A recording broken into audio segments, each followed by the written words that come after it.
Voilà, nous allons parler, alors pas des dialogues, mais oui, au cantonnement, au niveau des Maniema. Fumu Toto, bienvenue. Merci à vous. Je m'attendais à vous voir peut-être dans le gouvernement, Sama 2, mais fort malheureusement, votre nom n'y a pas figuré. Bon, c'est ça la politique. Je ne regrette pas parce que je n'avais pas de promesse d'être au gouvernement et que je n'ai pas été. Et vous avez quelle promesse, vous? Vous soutenez le président aveuglément comme ça? Pas aveuglément, je me bats, mais je pense que le contexte politique de notre pays aussi est tel qu'il est, que la coalition actuelle au Parlement est une coalition issue de la volonté des députés qui ont décidé de rejoindre et d'aider le chef de l'État à fonctionner très bien. Et parce que je suis d'un parti politique qui n'a ni député au Parlement, ni poids politique au sens congolais du terme en termes de nombre d'élus nationaux et provinciaux. Et donc j'assume mon sort. Et en fait, je continue à servir. Puisque vous êtes là, vous êtes de l'Union sacrée. Le professeur Mbata disait en son temps que le FCC a fait de tout un gouvernement une plateforme, que c'était anticonstitutionnel, lui en tant que professeur. Maintenant, aujourd'hui, c'est presque la même chose. Ce qui s'est fait avec le FCC, c'est fait aussi avec l'Union sacrée. Bon, ce qui est vrai, c'est qu'il n'y a pas de système politique et type, mais le plus important, c'est que tout ce qu'on fait puisse profiter profondément à notre peuple. Mais en violant les textes. Et comme moi, je ne suis pas au gouvernement, si je dis que ça a été mal fait, je risque de me comporter comme un aigri. Comme un aigri. Non, mais ça dit que si c'est la vérité, il faut le dire. Vous n'allez pas éviter de dire la vérité, de peur d'être considéré d'aigri. Non, mais il faut qu'on fasse la part des choses. Lorsqu'on est du pouvoir, même il y a des choses sur lesquelles ou dans lesquelles on n'est pas d'accord, ce n'est pas la place publique qu'on doit décrier ça, parce que nous avons d'autres cadres de raconte où nous pouvons déplorer des choses. Ma mission ici est de défendre ce qui a été promis d'être fait par le régime, ce qui est fait, justifier les obstacles et faire l'antithèse par rapport à ce qu'ils pensent qu'ils n'ont rien fait. Et je continue à jouer ce rôle jusqu'à la fin du mandat. Alors maintenant, la plateforme électorale, vous voyez tous les ministres qui sont dans l'Union sacrée. Ça ne se fait pas. Bon, l'Union sacrée est une plateforme, à mon sens, électorale. Oui. Et donc, comme la Constitution n'interdit pas à un ministre d'être membre d'un regroupement politique... Le professeur Mbata a dit que ça interdit. Le professeur Mbata. Je vais chercher l'information. Oui, lui-même a dit ça. Il a dit ça lors du FCC. Non, écoutez... Parce qu'en ces temps-là, tous les membres du FCC, du gouvernement issu du FCC, faisaient partie de la plateforme électorale FCC. Bon, je ne vais pas confondre le professeur Mbata comme opposant et le professeur Mbata aujourd'hui comme du pouvoir. Là, au moins, je vais dire la vérité. C'est que vous aviez combattu. Pas moi, pas moi. Mais c'est-à-dire que vous faites partie, vous êtes les produits de ça. Mais je ne pense pas que l'Union sacrée aujourd'hui, c'est la pensée politique du professeur Mbata. Tout en état d'accord avec ce qu'il peut proposer. Mais c'est du FCC, hein? C'est du FCC bis. Ce qui est vrai, c'est que la Constitution dit que celui qui est membre du gouvernement ne peut pas avoir des attributions ou de responsabilités au sein de son parti politique. Alors pourquoi vous ne dénoncez pas? Mais on ne dénonce pas parce que cela n'a pas de rapport avec la possibilité de participer à une plateforme électorale ou à un regroupement politique. La Constitution ou la loi organique ou la loi sur le parti politique n'a jamais interdit à un ministre d'être membre d'un parti politique, d'être membre d'un regroupement politique, d'être membre d'une plateforme électorale. On va revenir. On ne peut pas condamner ce qui n'est pas mauvais. Alors, on parle du M23. Le chef de l'État, lorsqu'il a reçu le président de la Suisse, il a dit qu'il n'y aura pas de dialogue avec l'M23. C'est-à-dire qu'il faut qu'il y ait cantonnement. L'M23 a répondu, il dit, s'il n'y a pas de cantonnement, s'il n'y a pas de dialogue, nous non plus, nous n'irons pas au Maniema pour se cantonner. Bon, ce qui est vrai, c'est que nous ne devons pas être en contradiction avec nous-mêmes. Si le président de la République, avec sa communication, nous, l'Union sacrée, bien sûr, nous avons réussi à convaincre, à créer une certaine union sacrée autour de l'agression de la République démocratique du Congo par le Rwanda. Et l'opinion internationale nous a suivis avec des témoignages. Alors, si tous nous sommes d'accord que la République démocratique du Congo est agressée par le Rwanda, comme c'est le cas, devons-nous encore aller négocier avec les marionnettes du Rwanda ou s'il y a possibilité de dialogue, il faut le faire avec celui qui nous agresse. Parce que le chef de l'État a refusé cela. Le M23 veut un dialogue direct avec le gouvernement. Mais le M23, c'est l'envoyé du Rwanda. S'il y a dialogue, d'ailleurs, nous négocions déjà avec le Rwanda par la bouche ou par la force pour lui demander de quitter notre pays. Le chef de l'État ne pouvait pas se contredire. Après avoir convaincu l'opinion nationale et internationale qu'il n'y a pas une rébellion au Congo, il y a plutôt une agression par le régime de Kagame, et que le chef de l'État puisse imiter Joseph Kabila et les autres présidents de la République qui humiliaient le pays en allant négocier avec les marionnettes ou les envoyés du Rwanda sans négocier directement avec le Rwanda. Et le chef lui-même a dit... Vous négociez avec le Rwanda? Mais écoutez, on ne négocie qu'avec celui qui pose le problème. Et celui qui nous pose le problème, c'est le Rwanda. Et vous négociez ça comment? Mais nous avons le plan de sortie de la crise, le pacte de Rwanda. Donc il y a un dialogue entre RDC et Non, non, le dialogue, il est déjà dessiné dans ce que nous avons, communauté de l'Est africaine, le pacte de Rwanda et consorts. C'était défini que le Rwanda doit se retrouver et se retirer du Congo. Le seul dialogue qui a eu lieu, c'est celui qui a l'acte de sortie, l'acte de processus, tous les processus là, la présence des troupes angolaises, des troupes burundaises, ougandaises, comme ça, tout ça c'est pourquoi? C'était parce que nous avons eu le dialogue avec celui qui pose le problème. Et la communauté internationale est d'accord pour que le Rwanda se retire de cette manière-là. L'EAC a interdit au FARDC de piétiner les pieds là où il y avait des positions du M23. Mais c'est pourquoi je vous dis que l'EAC connaît que le M23, c'est l'envoyé, c'est l'armée du Rwanda. Et que nous avons signé un pacte de retrait du Rwanda, de la RDC, c'est-à-dire le départ progressivement du M23. Et la République démocratique est de ce processus de Rwanda et non des nôtres. C'est ça le problème. Et le chef de l'État n'a pas voulu se contredire. D'ailleurs, il a bien souligné. Il a dit ceci. Je ne peux pas négocier avec ces rebelles, d'abord ces terroristes du M23, et puis je vais vous poser la question. Et maintenant vous dites... Où est-ce qu'un gouvernement normal à travers le monde a négocié ou dialogué avec les terroristes? Voilà, vous parlez des terroristes. Pourquoi alors les cantonner? Ok, nous parlons des terroristes, pourquoi? Parce que là où vous allez les cantonner, ils vont encore créer le terrorisme. Mais écoutez, lorsque on a arrêté un terroriste, on le tue directement ou on le reconvertit. C'est ça le cantonnement.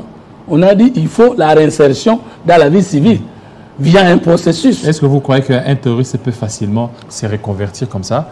Mais nous avons vu l'espace de Guantanamo. Qui risque d'être sacrifié. Mais est-ce qu'à travers le monde, vous n'avez pas vu là on traite les anciens terroristes pour les réinsérer dans la vie normale?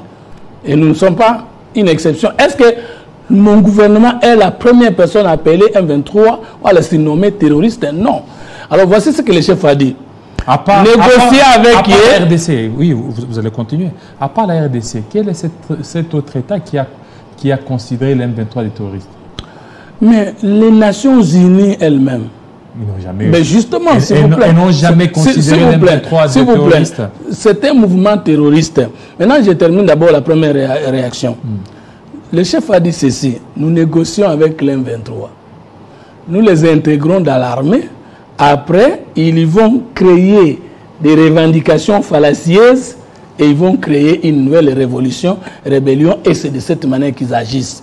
Le chef est entre l'histoire récente des mouvements rebelles ou de brassage, mixage et aussi la recommandation du Parlement par le président Mbosso, le président du bureau de l'Assemblée nationale, qui a dit que nous ne pouvons plus intégrer les mouvements rebelles dans notre armée. Maintenant que le chef de l'État nous a aidé à voir, pour une première fois, la politique nationale de la défense, la loi de programmation militaire, l'industrie de la défense, où nous fabriquons les munitions, des racks, des lances, roquettes, marque Type 12, et maintenant l'industrie agro-pastorale au sein de l'armée, avec un budget de 600 millions, sans oublier la levée des faux embargos et des régimes de notification pour l'achat des armes et autres équipements militaires.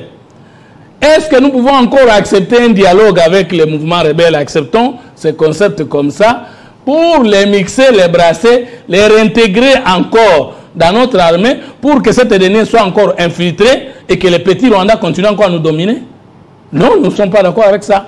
Donc ça prendra, les taxes ça prendra, le Congo mérite sa grandeur. Au niveau des cantonnements, donc, vous décidez de les amener au niveau de Maniema. Est-ce que toutes les conditions sont réunies? Parce que ce sont des terroristes. Qui seront cantonnés? Ils risquent de terroriser le Maniema. Et le Maniema risque d'être aussi comme le Sud Kivu, en fait, comme le Nord Kivu. Non, qu'il s'agisse du Maniema, de Kinshasa, du Sankuru, ce sont des entités du Congo, de l'être congolais. Effectivement, oui. Mais non, nous n'allons pas cantonner les noms congolais. Nous allons cantonner les Congolais qui ont accepté de prendre les armes et d'attaquer le Congo. Et ce sont ces Congolais-là que nous allons soigner jusqu'à réintégrer la vie civile. Qu'est-ce qui va changer? Parce qu'il y a de ceux qui ont été cantonnés. Après un certain temps, ils ne sont pas pris en charge. Ces gens-là vont retourner encore en brousse. Il y a beaucoup de groupes rebelles qui sont dans l'Est qui acceptent de déposer les armes. Alors, ils se mettent à la disposition du gouvernement ou à la disposition de la MONUSCO. Et s'ils ne sont pas pris en charge, ces groupes-là redeviennent des militaires. Mais ce qui va changer, c'est qu'avant, nous n'avions pas, comme je l'ai dit tantôt, la politique nationale de la défense. Avant, il n'y avait pas de moyens colossaux pour la sécurité des Congolais.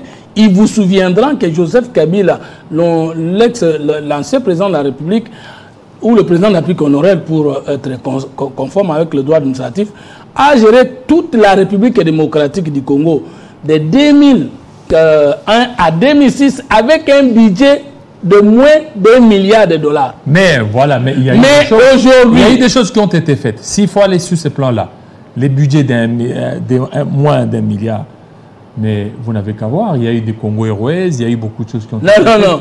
Les Congo Airways, c'est entre 2006. C'est dans ces budgets, les budgets de 4 milliards. Il y a des choses qui ont été faites. Mais notre budget, que vous chantez chaque fois, des 16 milliards, jusque-là, le panier de la ménagère est en train d'en pâtir. Il y a beaucoup de choses qui ne répondent pas, certainement, à ces budgets. Donc peut-être qu'on ne se raconte pas très bien. J'ai dit ceci, de 2001 à 2006, toute la République a été gérée avec moins d'1 milliard. Et que de 2006 à 2018, il n'y a que la CNU seule qui a géré 1,2 milliard de dollars. Mais aujourd'hui, avec le président Tshisekedi, le secteur de la sécurité, c'est-à-dire la défense, le renseignement, la police, pour ne prendre que la défense nationale, c'est 1,6 milliard de dollars.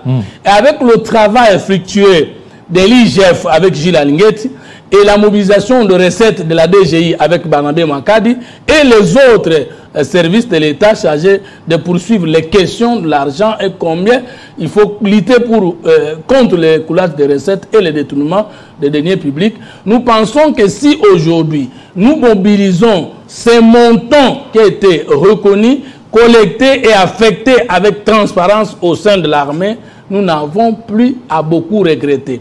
Nous avons la politique nationale de la défense. Nous avons maintenant l'industrie de la défense. Nous fabriquons aujourd'hui les munitions à quantité vendable dans la sous-région. Aujourd'hui. Alors, malgré tout ça, sur le terrain, qu'est-ce qui a changé? Sur le terrain, qu'est-ce qui a changé? Mais vous parlez de cantonnement d'un 23. On ne peut pas parler de cantonnement parce que on n'a pas gagné cette guerre militairement. Vous savez très bien le contour. Non. Parce que la guerre, nous l'avons gagnée. Nous sommes en train de la gagner et diplomatiquement et militairement. Militairement, qu'est-ce qu'on a militairement, mais vous avez eu combien de combats autour de Goma, ils ne sont pas entrés. Avant même la signature du procès de Luanda. Mais militairement, combien de villes aussi étaient tombées? Militairement, je termine. Alors, le nombre d'incursions, le nombre de localités conquises, le nombre de tueries, le nombre d'embuscades, avant n'est pas le même nombre qu'après l'état de siège. Et puis, il s'agit d'une guerre structurelle qui a trop duré. Mais il s'agit d'un régime de moins de 4 ans qui fait ses prouesses. Il faut féliciter. Non, comment on devait gagner la guerre? La guerre a commencé au mois de juin 2022. Quelle guerre? Oui, du M23. L'M23 a été défait. Le chef d'État lui-même l'a dit, non? Le chef de l'État, Félix-Antoine Tshisekedi Tshilombo l'a dit. Il dit les M23 ont été défaits. Ça, c'est lui-même qui a dit. Bon. Mais, vous n'allez pas le contredire. Non, mais écoutez, vous dites je ne vais pas le contredire comme si à le contredire. Mais je voudrais vous rappeler que CNDP M23, ce n'est pas des choses. Parce que si vous prenez l'accord que le gouvernement de Kabila avait signé avec le CNDP, et l'accord en 2009 et l'accord que le gouvernement de Kabila avait signé avec le M23, prenez l'article 9, 10 et 12, c'est la même chose. Comment alors on peut reprocher Tshisekedi d'avoir logé le M23 ici, tout en confirmant que le M23 a été défait?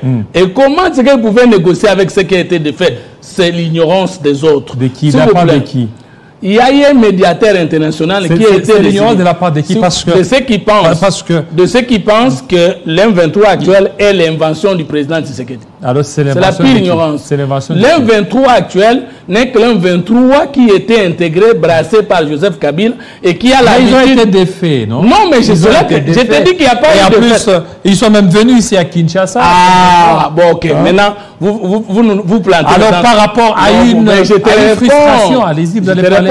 Par rapport à une l'M23 était défait avant l'arrivée du président Tshisekedi au pouvoir.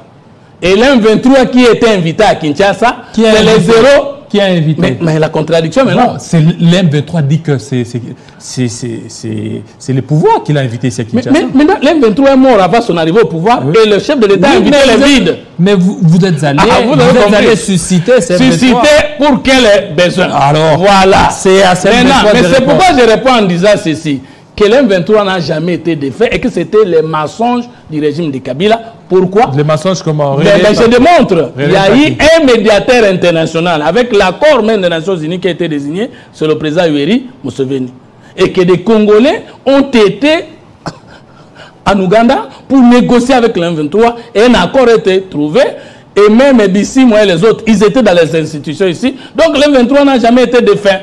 Il a été défait. Non, c'était un mensonge. Mais à qui croire? Mais si vous croire je prends un deuxième élément. Ou bien croire au chef de l'État? Je prends un deuxième élément. Comment on pouvait gagner la guerre sur le Rwanda ou sur l'M23 lorsqu'on avait d'abord l'embargo injustifié sur le Congo?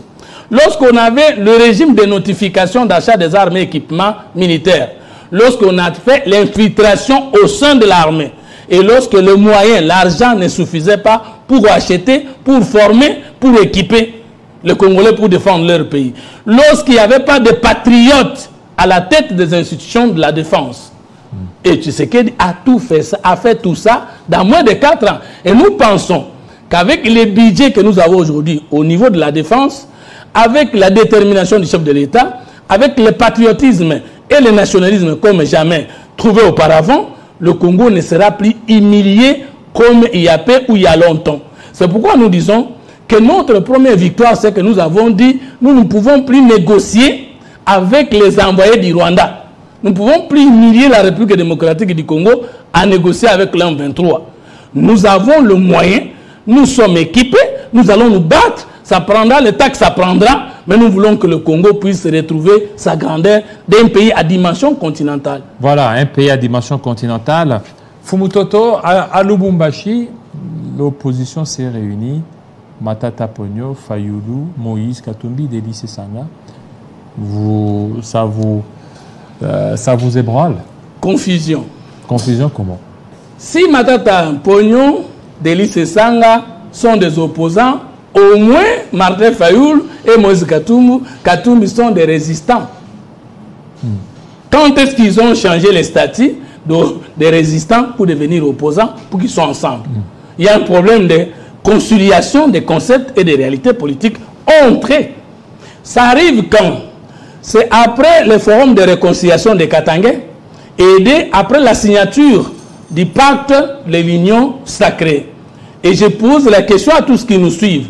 Qu'est-ce qui a milité en faveur de la tenue de cette rencontre au Katanga et non au Sankuru chez Diongo et non à Kinshasa, c'est nous tous et non au Nord Kivu? Mais là, pourquoi vous voulez? Mais le Katanga, c'est le Congo, non?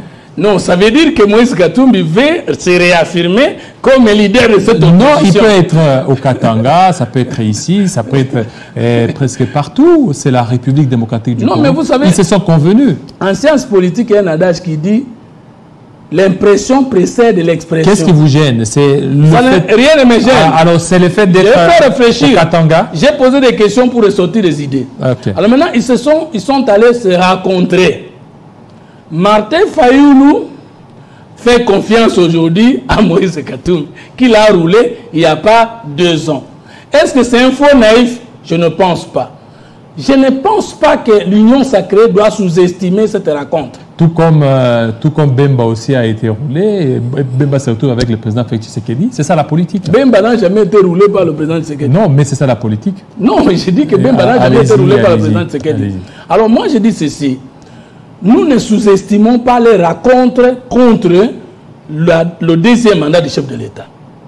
Mais ce qu'il faut apprécier, c'est que s'il n'y avait pas la démocratie et la bonne gouvernance sous le régime Tshisekedi, il n'aurait pas l'état de se rencontrer là-bas.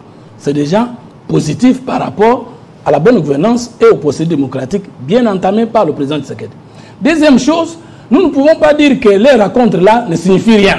Mais nous allons les opposer quoi? Et ils viendront avec la haine de Tshisekedi. Ils n'auront ni projet de société commune. La haine. La haine. Quelle haine? La contestation.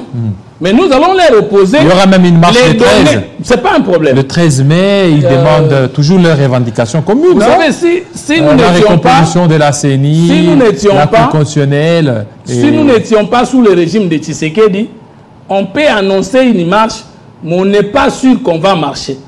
Mais sous le régime de Tshisekedi, les manifestations pacifiques sont autorisées. Ils vont marcher, ce sont des Congolais.